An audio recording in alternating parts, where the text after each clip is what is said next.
Esperá, no sigas. No sigas sin tener tus 10 minutos con Dios. Prepárate, porque esto que vas a escuchar puede cambiar tu vida por completo. A continuación, el pastor Cristian Capellini.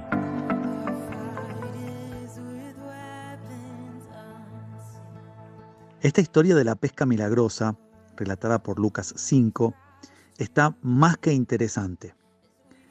Pedro le dice a Jesús: Maestro. Me encanta la forma que tiene de dirigirse. Ya está reconociendo que no es una persona común y corriente. Maestro, toda la noche hemos estado trabajando y nada hemos pescado. Mas en tu palabra echaré la red.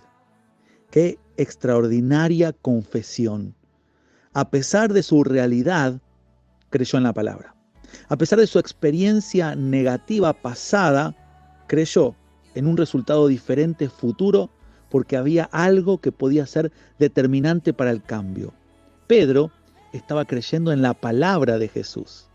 Creo que eso es lo que nos prepara para el milagro. Creer en la palabra. Creer que si Jesús lo dijo, puede ser real. Que si Jesús soltó la palabra, todo puede cambiar. Y no solamente creyó en la palabra, sino que el relato siguiente es: y habiendo hecho, es decir, habiéndolo hecho, hizo lo que creyó. Y acá es clave para cualquier cristiano. No solamente creer en la palabra, sino dirigir nuestras acciones en dirección a ella. Lo que acá provocó el milagro no fue solamente la palabra que dio Jesús, sino fue que alguien creyó y actuó en consecuencia. Eso creo que es fundamental para que podamos ser protagonistas de un milagro. Por supuesto que el que hace milagros es Dios. Ahora, Él suelta la palabra. El tema es que haya alguien que la pueda creer, y no solamente que la crea, sino que haga en consecuencia. Y habiéndolo hecho, encerraron gran cantidad de peces que su red se rompía. Lo interesante acá es que cuando Pedro acciona la palabra, algo interesante comenzó a suceder. Lo que no había podido hacer por sus propios medios, con su experiencia y en muchas horas a lo largo de toda la noche, en un abrir y cerrar de ojos, completaron una pesca que no hubiera sido posible en muchas horas de experiencia y trabajo y sudor. Cuando Dios hace un milagro, lo puede hacer en cualquier momento, bajo cualquier contexto y en cualquier circunstancia. Podemos ser protagonistas de un milagro extraordinario. Ahora, notemos algo aquí. Dice que su red se rompía. Es decir, había más peces que red para contenerlo. ¿Por qué? ¿Qué pasó? ¿Se equivocó el Señor? ¿Mandó demasiados peces? El gran problema aquí fue que si bien Pedro confió en la palabra y actuó en consecuencia, no fue en su totalidad. Pedro escuchó una palabra y si bien accionó en esa dirección, pero no fue en su totalidad. Porque la palabra de Jesús fue claro, dijo: echad las redes. Ahora uno puede decir, por ahí Pedro no tenía más de una red, tenía una sola red, por eso echó la red. Pero si leemos los versículos anteriores, dice que estaban lavando las redes. Pedro, si bien actuó en consecuencia, pero no se la jugó del todo.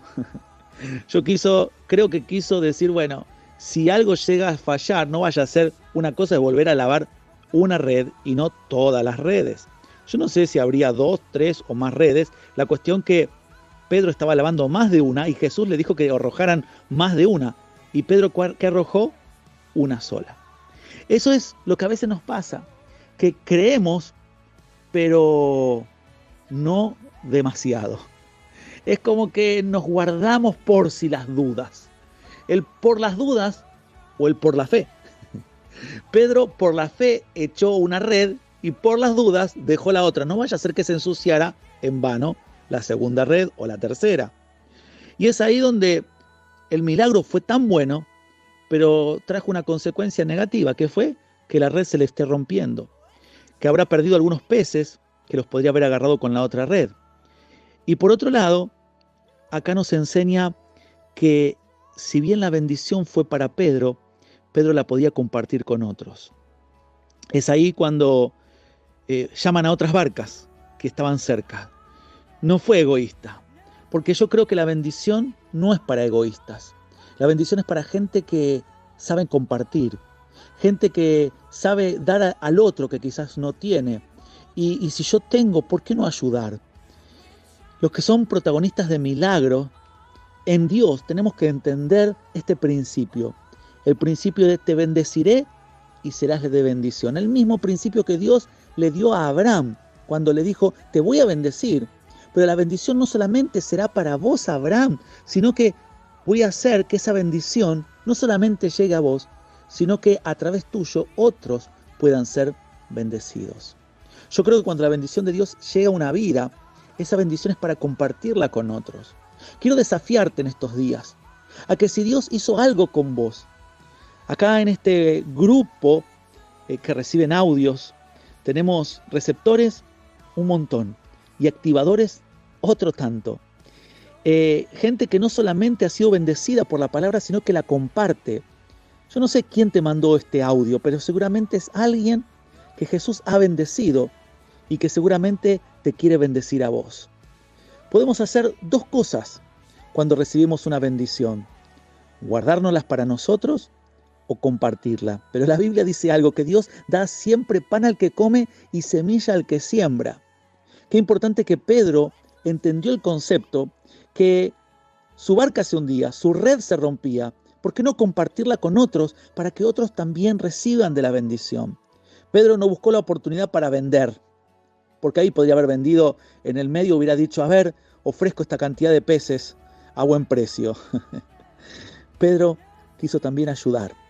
Y creo que es la característica de cualquier cristiano que ha sido bendecido por Jesús.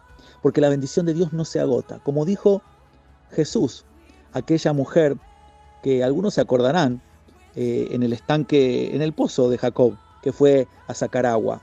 Cualquiera que bebiere de esta agua volverá a tener sed, la del pozo. Pero cualquiera que bebiere del agua que yo le daré, dijo Jesús, no solamente no tendrá sed jamás, sino que será en él una fuente de agua que salte para vida eterna. El principio es el mismo. Cuando Jesús te bendice, no solamente la bendición va a llegar para tu propia vida, sino que también vas a poder compartirla con otros. Ay, pero si yo apenas recién estoy arrancando. Así le pasó a Pedro. Era su primer encuentro con Jesús. Acababa de venir de una frustración, acababa de venir de un día de haber trabajado y no haber conseguido nada. Sin embargo, cuando recibe el milagro, lo primero que hace es compartirlo con otros. Qué lindo, porque en este programa de tus 10 minutos, todos los días recibimos algún que otro testimonio, cuando no varios testimonios, pero es diario, alguien que nos comparte una bendición, porque estos audios llegan al centro del país, llegan fuera del país, llegan a hospitales, a cárceles, a escuelas, a directivos, a estudiantes, llegan a doctores, a enfermeros, a profesionales y a trabajadores, a todo tipo de personas. Porque la palabra de Dios no discrimina, ni su bendición. Porque cualquiera sea tu necesidad, Él te puede ayudar. Pero yo te animo a que si algo recibiste de Jesús, así una bendición, un milagro, del cual podés ser protagonista, no te lo guardes, compartilo. Compartí el testimonio, compartí la gratitud o compartí la bendición, porque nunca Dios va a dejar sin semilla al que siembra. Y a partir de ese momento, Pedro no solamente encerró una gran cantidad de peces que llevó para su haber, sino que estaba llevándose una de las historias más extraordinarias y una relación que iba a cambiar su vida para siempre. Era no solamente haber encontrado una gran bendición, sino aquel maestro que puede hacer milagros. A partir de ese momento se convirtió en uno de los seguidores más cercanos. No fue el milagro lo más extraordinario que recibió Pedro, sino fue, a partir de ahí, comenzar a tener una relación con Jesús, el hacedor no de un milagro, sino de toda la bendición que en tu vida hoy podés necesitar. Esto fue Tus 10 Minutos con Dios. Seguinos en nuestras redes sociales y suscríbete a nuestro canal de YouTube.